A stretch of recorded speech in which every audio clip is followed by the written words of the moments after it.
지금부터 제가 말씀드리는 이것은 무엇인지 여러분들이 한번 잘 생각해 보시기 바랍니다. 이것은요, 태어날 때부터 남녀노소 누구나 갖고 있는 것입니다.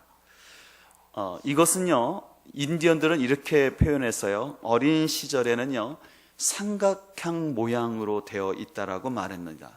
근데 이것이 철이 들고 나이가 들어갈수록 사람들이 이 삼각형의 모습이 동그란 원형이 된다라고 말합니다.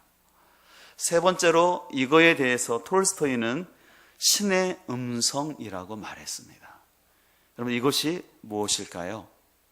아마 짐작하신 분들 있겠지만 양심입니다. 양심.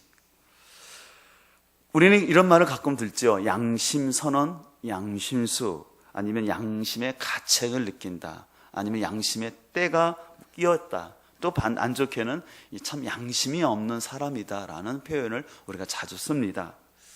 우리가 살아가면서 이 건강한 양심은 참 중요합니다. 그렇기 때문에 오늘 본문에서도 9절과 14절에 이 양심이라는 단어가 나와 있는 것을 볼 수가 있습니다.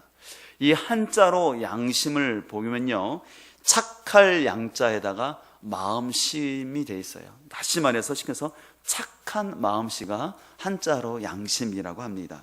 근데 사전적 정의로는 좀 더 이렇게 돼 있어요. 자기의 행위에 대하여 옳고 그름과 선과 악의 판단을 내리는 도덕적인 인식, 그러니까 선악을 분별하는 또 자기 자신의 인식이라는 것입니다. 근데 이 성경 원어에서 말하는 뜻이 있는데 그것을 시네이디스라고 말하는데요, 이것은 뭐냐면 함께 알다라는 뜻이 있어요. 그래서 어떤 나쁜 행동을 했을 때 하나님과 함께 알므로 인해서 마음이 느끼는 고통이에요. 저는 이것이 훨씬 더 성경적인 해석이 맞다고 생각합니다. 하나님이 함께함으로 인해서 하나님이 함께하는 거예요. 그래서 하나님께서 내가 어떠한 일을 한 거에 대해서 마음에 고통을 주는 것, 이것이 양심이라는 것입니다. 제가 오늘 이렇게 설교를 시작하면서 이 양심이란 얘기를 하게 되는 이유는 우리가 성경적인 바른 양심을 가져야 하기 때문에 그렇습니다. 왜 그러냐면 인디언들은, 어린아이들은 태어나면서 이렇게 삼각형 모양이라고 말씀을 드렸습니다. 그래서 아이들이 잘못을 하게 되면 이 삼각형의 뿌리들이, 끝들이 어떻습니까? 마음을 찔리는 거죠. 그래서 내가 남에게 잘못한 거 있으면 마음의 가책을 받아요. 근데 이게 필요한 것입니다. 근데 너무 이 삼각형이 날카롭기만 한다 그러면 자꾸 어떻게 신앙이 되냐면 율법주의가 되는 거예요. 또 한 가지는 지나치게 자기 자학을 합니다. 또 한 가지는 지나친 정죄의식 속에서 자유하지 못하게 되고요. 그러다 보면 결국은 평안이 없는 안달형이 되는 거예요. 내가 조금만 잘못해도 큰일 나는 것처럼 안식이 없는 삶을 돼요. 근데 반대로 원형이 되지 않습니까? 그러니까 무뎌진다라는 거예요.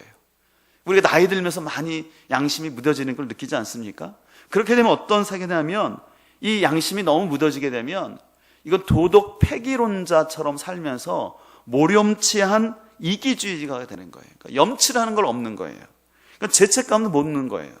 그리고 타인에게 피해를 줍니다. 왜요? 다른 사람을 배려하지 않으니까 늘 자기중심적으로만 행동하고 말하니까. 또 한 가지는 이런 사람들은 값싼 은혜를 구하면서 신앙생활을 안일하게 합니다. 그래, 다 이런 사람들이 좋아하는 말이 있어요. 세상에 먼지 털어서 안 나는 사람 어디 있냐. 세상을 그런 식으로 하는 거예요. 다 세상이 그렇고 그런 거지 그렇게 인생을 빡빡하게 살면 안 된다라고 말합니다. 그러면서 그들은 그것이 인생을 지혜롭게 사는 것이라고 말하는데 과연 그것이 지혜로울까요? 우리는 성경을 통해서 우리의 세상적인 기준이 아니라 하나님의 기준으로 봐야 합니다. 여러분들은 어떻습니까? 제가 잠깐 설명한 것 중에 이런 뾰족한 삼각형의 모습, 아니면 그냥 무뎌진 이 원형, 이 둘 가운데 어느 쪽에 여러분들의 양심의 모양은 있습니까? 근데 지금 여러분들이 마음속에 여러분의 양심의 모양을 그려보세요. 근데 여기서 중요한 것은 여러분들이 어떤 양심의 모양을 갖고 있든지 간에 모든 사람에게 필요한 것은 바로 십자가인 줄 믿습니다. 왜냐하면 마음이 뾰족한 삼각형의 모습을 한 사람에게는 이 십자가를 통해서 속죄의 자유함을 누려야 할 줄 믿습니다. 반대로 너무 무뎌져서 모렴치하게 살고 있는 양심이 무뎌진 사람이 있다면 그 사람은 십자가의 피를 통해서 자신의 죄와 허물을 정확히 봐야지만 그 인생이 온전히 바로될 줄 믿습니다. 왜냐하면 십자가는 우리의 왜곡된 양심을 깨우면서 진정한 평안을 주는 것이 이거 하나님의 은혜이기 때문에 그렇습니다. 그래서 오늘 본문에서는 오늘 우리의 양심을 온전하게 하려고 바로 깨끗하게 하시는 예수님의 흘리신 십자가의 보혈에 대한 얘기를 쭉 하고 있습니다. 실은 오늘 본문 9장은 1절부터 28절까지를 다 한 번에 봐야 되는데 여러분 실은 이 9장이 굉장히 어려운 내용이에요. 특별히 구약적인 성경 지식이 없는 분들은 이 말씀이 무슨 말씀인지 잘 맥락이 안 잡혀요. 그래서 제가 이 오늘 본문을 좀 더 쉽게 설명하기 위해서 오늘 본문은 쉽게 이렇게 말하는 거예요. 예수님의 보혈의 피를 새 언약의 피라고 말하면서 옛날 구약 제소의 그는 옛 언약인데 그것은 동물의 피로 드려진 것이다라 했어요. 그래서 이거를 여러분에게 쉽게 설명하기 위해서 표를 하나 만들었어요. 이 표를 보시면서 오늘 본문을 이해하시면 되는데요. 옛 언약이라는 것은 바로 구약 제사를 말하는 거예요. 그리고 옛날에 만들었던 성막을 말하는 것입니다. 이에 반해서 오른쪽에 있는 새 언약은 바로 예수 그리스도를 말합니다. 자, 이 순서는 뭐가 먼저 왔습니까? 옛 언약, 첫 언약이라고 하는 이것이 먼저 왔다라는 것이에요. 그리고 우리 예수 그리스도의 십자가의 이 사건 둘째 언약은 두 번째 온 것이었습니다. 그러면 옛 언약은 무엇이 제물이었습니까? 제사 드릴 때 동물의 피였어요. 그래서 오늘 본문에 나오는 것처럼 염소나 송아지나 암, 송아지의 피가 없으면 절대 제사를 드릴 수가 없었습니다. 근데 새 언약에서의 제물은 누가 되셨습니까? 그렇죠. 하나님이신 죄가 없으신 예수님이 제물 되셨다라는 것이에요. 그렇기 때문에 옛 제사는 제사를 한 번 드릴 수가 있는 것이 아니라 어떻게 드려야 했습니까? 반복해서 죄를 질 때마다 죄의 성격에 따라 계속 동물의 피를 반복적으로 흘려야만 했어요. 그러나 새 언약하에서는 예수님이 단번에 해결했다는 거예요. 그래서 오늘 본문에 우리가 함께 읽지는 않았지만 예수님께서 단번에 해결하셨다라는 이 표현이 아주 중요합니다. 그 효능을 본다면 그렇기 때문에 옛 제사는 우리의 양심을 온전하게 깨끗하게 할 수 없다라는 것입니다. 그러나 예수 그리스도의 효능은 양심을 깨끗하게 하고 우리로 하여금 하나님을 섬길 수 있도록 해준다고 말씀하는 거예요. 그래서 결과론적으로 옛 언약, 구약의 제사는 그 한계성이 있어서 개혁돼야 된다는 것입니다. 다시 말해서 바뀌어야 된다는 것이에요. 이제 그 한계로 인하여 나타났던 새 언약 되신 예수님은 그 예수님이 단번나 영원한 속죄를 들이심으로 무한한 능력으로 충분하기 때문에 우리는 더 이상 다른 어떤 것 필요 없이 예수 그리스도의 피로 이 복음으로 우리는 완전할 줄 믿습니다. 그래서 오늘 히브리서 저자는 또 이것을 설명하기 위해서 2절부터 9절에서는 성막에 대한 얘기를 합니다. 성막 구조를 보여드릴 텐데요. 자, 여러분들 보실 때 그 왼쪽에 있는 것이 전체 큰 도면인데요. 이제 그 성막들 안에 보면은 이제 성막이 있는데, 여러분 성막은 앞에 부분에 첫 번째 문을 열고 들어가는 곳이 있는데 거기가 3분의 2 정도 사이즈를 차지하는데 거기를 성소라고 합니다. 따라할까요? 성소. 그리고 이 성소 그 앞에 있는 방이 있는데 그것을 지성소라고 합니다. 지성소. 근데 이 성소와 지성소 사이를 가로막고 있는 게 있는데 그것이 휘장입니다. 따라할까요? 휘장. 근데 휘장의 두께가 사람의 한 뼘이에요. 굉장히 두꺼워요. 그래서 고고 성경 문헌에 보면은 이것은 암소들이 양쪽에서 땡겨도 안 끊어진대요. 그만큼 경계선을 해놨어요. 그래서 악칸에 있는 저 성소에는 제사장이 하루에 한 번씩 다 들어갈 수 있었어요. 근데 그 뒷칸에 있는 지성소는 아무나 들어가는 것이 아니라 제사장도 못 들어가고 앞에 대자가 붙은 사람이 들어갔어요. 누가 들어가요? 예, 대제사장이 들어가는 거예요. 그리고 대제사장이라고 매일같이 들어가는 것이 아니라 1년에 단 한 번 들어갈 수 있었어요. 그리고 한 번 들어갈 때도 그냥 들어가는 것이 아니라 동물의 피를 가져야지만 자신의 죄를 사할 뿐만 아니라 이스라엘 민족의 죄를 사할 수밖에 없다라는 것이에요. 그래서 오늘 이 이야기를 오늘 본문 8절과 10절은 이렇게 설명하고 있습니다. 새 번역에는 이렇게 번역되어 있는데요. 한번 같이 보도록 하겠습니다. 천천히 우리 자막 보고 읽도록 하겠습니다. 이것은 첫째 칸 장막이 서 있는 동안에는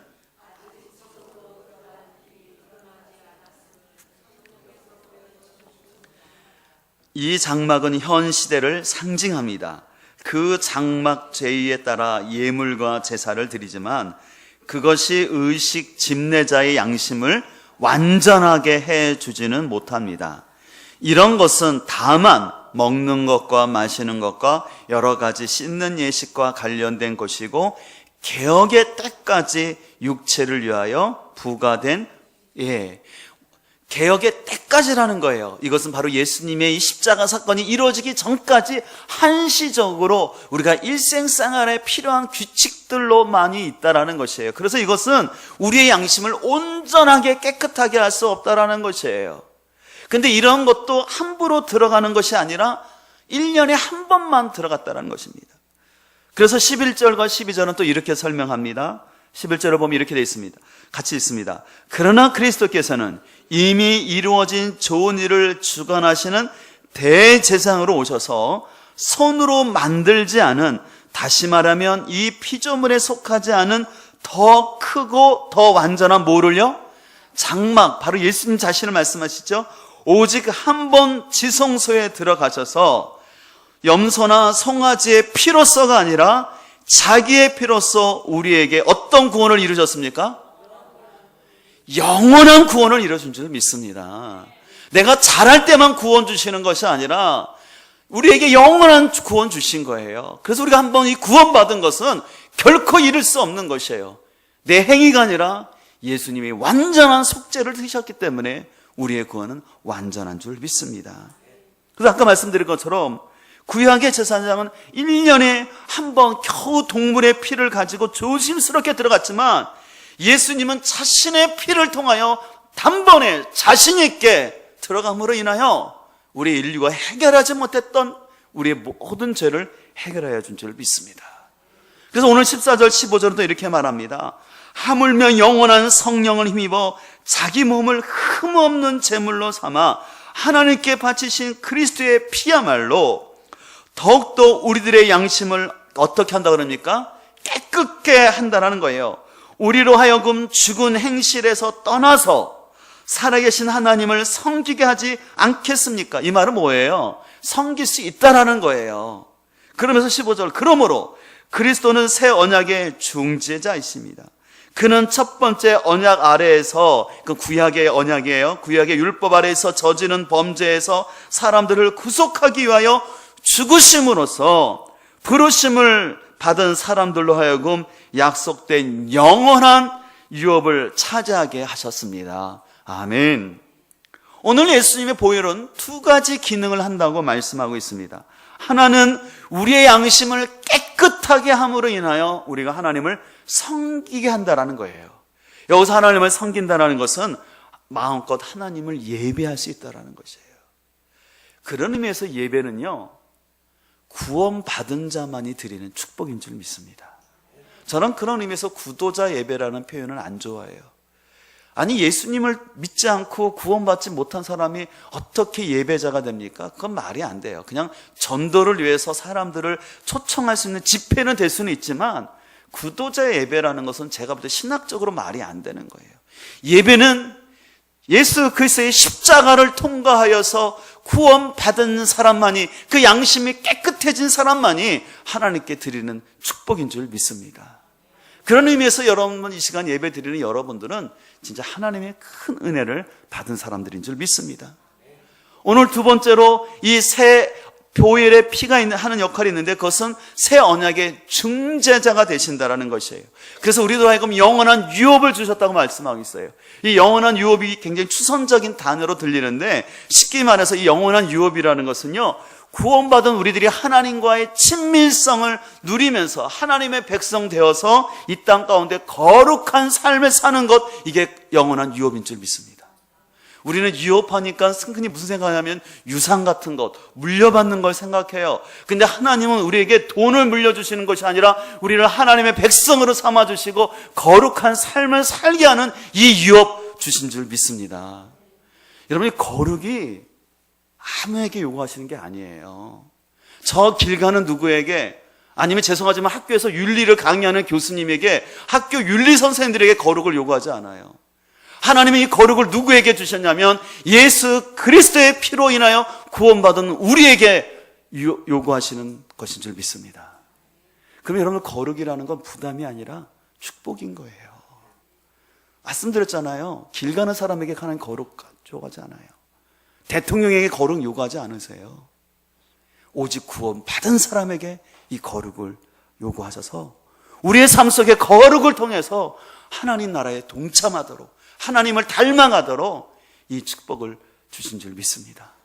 그럼 여러분, 우리 거룩이 얼마나 우리가 참 귀한지 이루 말할 수가 없는 것이에요.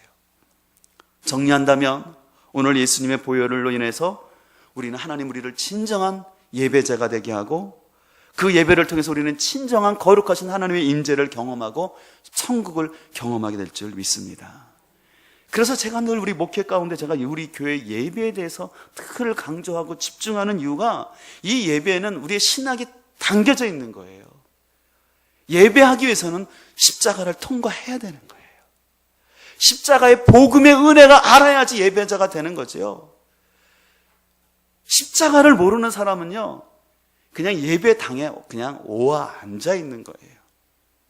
그 사람의 예배는 저는 하나님 받지는 않으세요. 이건 분명한 신학입니다. 예배는 십자가의 은혜를 알고 십자가를 통과한 사람이 드릴 수 있는 것입니다. 그리고 그런 자들이 그 예배를 할 때 하나님의 거룩하신 임재가 느껴지는 거예요. 신비예요. 제가 금요일날도 말씀드렸지만 신비주의는 아니지만 신비함이 있는 거예요. 우리 유한한 우리 인간이 무한하신, 그리고 거룩하신 하나님의 임재를 이 시간 교통하고 지킬 수 있는 거예요. 이거는 누구나 할 수 있는 것이 아니라 오직 택함 받고 이 십자가의 은혜로 양심이 깨끗한 사람만이 누리는 축복인 줄 믿습니다. 그래서 이런 예배가 회복될 때 그 삶 속에 거룩이 나타나고, 그래서 그 사람은 밖에 나가서 또 하나님을 섬길 수가 있는 거예요. 유혹과 죄가 많지만 자신이 하나님으로 인해서 깨끗해졌고 하나님의 임재가 있는 사람이라는 걸 알았을 때 세상에 나가서 거룩성을 드러낼 수가 있는 것이에요. 근데 이런 예배가 안 되는 사람은요, 결코 세상을 변화시키는 것이 아니라 세상 문화에 영향을 받고 세상 사람들이 먹는 것, 입는 것 다 따라하고 싶고 부러워하고, 그걸 못하면 괜히 속상해하면서 그렇게 못해주는 부모님이 원망스럽고, 또 그런 걸 누리지 못하게 하는 교회 이런 것들, 그래서 심지어는 예배 나오라는 것들이 막 짜증이 나고, 그래서 우리 교회 이렇게 목사님은 예배를 강조하고 그런 식으로 불평을 하는 거예요. 참 안타까운 거죠. 근데 예배가 진정으로 뭔지를 모르니까. 여러분들은 어떻습니까? 여러분들이 진정으로 이 세상을 변화시키고 있는 사람입니까? 아니면 세상에 찌들고 힘겨워하고, 아니면 세상의 것을 누리지 못해서 속상한 가운데 있습니까? 혹시 그런 분들이 있다면 여러분이 다시 한번 이 완전하신 예수 그리스도의 보혈을 의지하여서 여러분의 삶 가운데 예배가 회복되어 있을 있기를 간절히 소망합니다. 또 우리에게는 중재 대신 예수님이 계시기 때문에 여러분 두려워하지 마시고 하나님께 나가서 여러분의 모든 것들을 아뢰고 하나님의 도우심 받기를 간절히 소망합니다.